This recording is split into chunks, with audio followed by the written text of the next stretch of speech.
Hi, welcome to this video lesson, How to Recording the Spoken Word, which is being recorded as Assignment 1 of the Coursera course Introduction to Music Production, being taught by Loudon Stearns from the Berklee College of Music. My name is Kendall Giles, and I'm speaking to you right now from the middle of Virginia on the East Coast of the United States. You can also find me online at my website, kendallgiles.com. By spoken word recording, I mean an audio recording where the main component is the narrator's voice, primarily in a speaking context. Some examples are the audiobooks at audible.com or the podcasts in iTunes. For the purpose of this lesson, I want to focus on recording the spoken word in the studio, where the goal is typically to capture just the narrator's voice in a recording of the highest quality.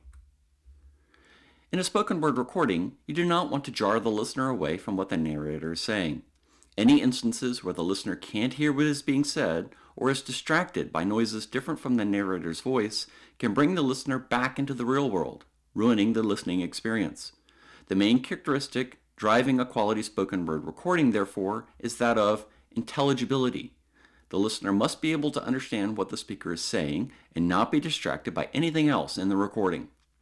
While the speaking skills of the narrator are obviously important, in terms of music production, we can help ensure a quality recording in two ways. The first way is to create what some call an acoustically neutral environment.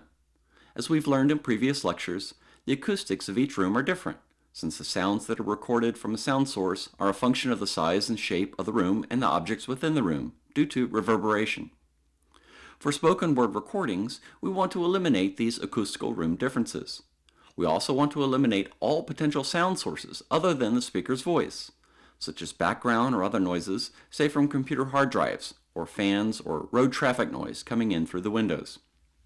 We even want to eliminate vocal pathologies in how the narrator speaks into the mic. We want to eliminate the sounds of the narrator breathing, coughing, slurping, or other inadvertent noises made by the narrator's mouth. The recording should be as dry and clean as possible, meaning you are only recording the sound of the narrator's voice and the narrator is articulating without any vocal pathologies. To help achieve this neutral environment, we often want to record in a sound-isolated room, or a room where sound-absorbing materials are used to reduce reverberation and all other sound sources have been removed. We should even consider the weather and time of day when recording in order to eliminate any external sounds, such as thunder, rain, or traffic that may be picked up by the mic. We also want to be sure to choose the microphone that best enhances the narrator's voice. Some narrators find that dynamic mics enhance the sound quality of their voices, though a large diaphragm condenser mic with a pop filter, which is a mechanical screen placed in front of the mic that helps reduce verbal pops when speaking, seems to be very common in the industry. In either case, choosing a mic with a cardioid polar pattern helps attenuate noise to the sides and behind the mic. And you can see in this picture how a closet has been converted into a sound isolation room for spoken word recordings. Note the acoustical foam on the ceiling and the pop filter in front of the mic. Once we have an acoustically neutral place to record and an appropriate mic with pop filter, we are ready to make our spoken word recording. Here's a diagram of the flow.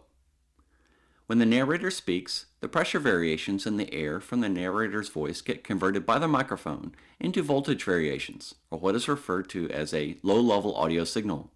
This low-level audio signal travels typically through the microphone's XLR cable, usually into a microphone preamp in the audio interface or mixer, where the low-level audio signal gets amplified up to the standard operating level, often referred to as line level.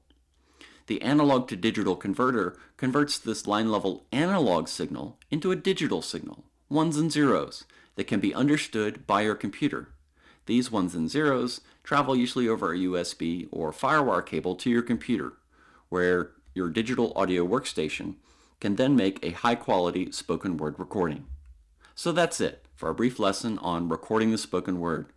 I hope this lesson has been useful and that it helps you get started on making spoken word recordings. I'd love to hear any feedback or suggestions you may have. See you back in the course, and please keep in touch. Thank you.